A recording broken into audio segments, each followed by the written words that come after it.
ఎక్కడన్నా మనది ఏ జిల్లా? సూర్యాపేట. సో ఎన్ని మార్క్స్ వచ్చాయి మీకు? నాకు 118.5 వచ్చినాయి. ఓకే. సో ఎందుకు ఈ జియో ఫాటిక్స్ వల్లనే మీకు ఉద్యోగం రాలేదా? అంతేనా? ఎందుకు అని అంటే last time state wide cut off తీసినప్పుడు 96.75కి ఎస్సీలో కట్ ఆఫ్ అయిందన్న. స్టేట్ వైడ్ కట్ ఆఫ్లో స్టేట్ వైడ్లోనే 96.75కి కట్ ఆఫ్ అయింది. సో ఈసారి క్యాడర్ 1 క్యాడర్ 2 అన్నాడు.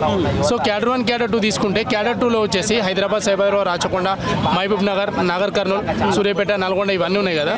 సో మేమేమనుకున్నాం క్యాడర్ 1 క్యాడర్ 2 ఇస్తే 96.75 లాస్ట్ టైం కదా, ఆ మార్క్స్ చూసుకుంటే 11.5కి ఇప్పుడున్న మార్క్స్కి 11.5కి లాస్ట్ టైం మార్క్స్ ఈక్వల్ అవుతున్నాయి. సో నేనేమనుకున్నా నాకు ఇంకొక 3.5 ఎక్కువనే వచ్చినాయి కదా, 3 మార్క్స్ ఎక్కువ వచ్చినాయి కదా, సో ఇంకొక +2 అయినా కూడా నాకు జాబ్ వస్తుంది అని చెప్పేసి 100% హోప్ఫుల్గా ఉండే అన్న. TSSP బెటాలియన్ కానిస్టేబుల్ వస్తుందని 100% హోప్ఫుల్గా ఉండే.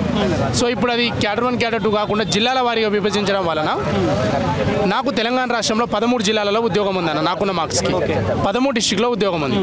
క్యాడర్ 2లో చూసుకుంటే 6 డిస్ట్రిక్ట్లలో ఉంది. మిగతా 6 డిస్ట్రిక్ట్లలో కూడా 119 ఒక డిస్ట్రిక్ట్లో, 119.5 ఒక డిస్ట్రిక్ట్లో, అంటే నా మార్క్స్కి 1 మార్కు 0.5తోనే డిఫరెన్స్తో పోయింది. అక్కడ పోస్టులు ఎక్కువ ఉంటేనే ఆ కట్ ఆఫ్ ఉంది.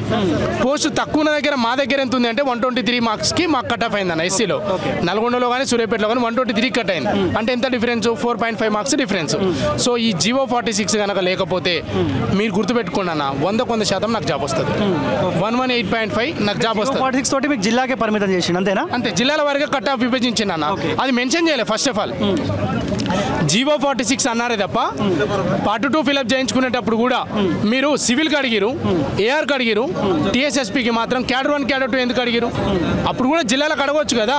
ఇప్పుడు జిల్లాల వారిగా విభజించారు, జిల్లాల వారిగా కట్ ఆఫ్ తీసిరు సివిల్ ఏఆర్ని. TSSPని కూడా జిల్లాల వారిగా తీసినప్పుడు TSSPని కూడా నువ్వు పోస్ట్ ప్రిఫరెన్స్ అడగవచ్చు కదా.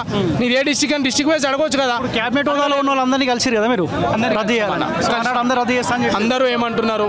ఖచ్చితంగా మేము చేస్తాం, ప్రభుత్వం దృష్టికి పోయింది, ప్రభుత్వం దీని గురించి పునర్పరిశీలిస్తుంది, ఖచ్చితంగా చేస్తుందని చెప్తున్నాను.